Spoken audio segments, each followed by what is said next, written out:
లంచం తీసుకుంటూ ఏసీబీకి చిక్కాడు Huzurabad bus depot manager Srikanth. Hanamkonda జిల్లా ఎల్కతుర్తిలో ఆకస్మిక తనిఖీలు చేపట్టారు ఏసీబీ అధికారులు. డీఎం శ్రీకాంత్ 20,000 లంచం తీసుకుంటుండగా పట్టుకున్నారు. హుజురాబాద్ డిపోకు చెందిన బస్ డ్రైవర్ రవీందర్ కు ఛార్జ్ మెమో ఇచ్చేందుకు డీఎం శ్రీకాంత్ 30,000 లంచం డిమాండ్ చేసినట్లు తెలిపారు అధికారులు.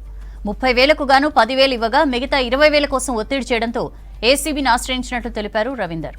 డీఎం శ్రీకాంత్ ను అదుపులోకి తీసుకున్నారు ఏసీబీ అధికారులు.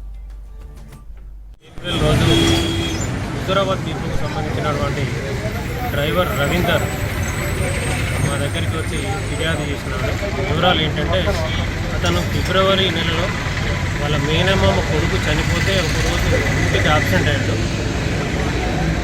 ఆబ్సెంట్ అయింది అలసుగా తీసుకొని డిపో మేనేజర్ అతను తెల్లవారి డ్యూటీకి వెళ్తే తీసుకోకుండా వరుసగా 3 రోజులు ఆబ్సెంట్ చేసి 16వ తారీఖు నాడు ఛార్జ్ షీట్ ఇష్యూ చేసి రిప్లై ఇచ్చినప్పటికీ కూడా అతన్ని డ్రాప్ చేయకుండా 30,000 రూపాయలు ఇస్తేనే నేను డ్రాప్ చేస్తా, లేకుండా చెయ్యని చెప్పి అతనితో చెప్పడంతో అతను డబ్బులు ఇవ్వడం ఇష్టం లేక వరంగల్లో ఉన్న మా ఆఫీస్కి వచ్చి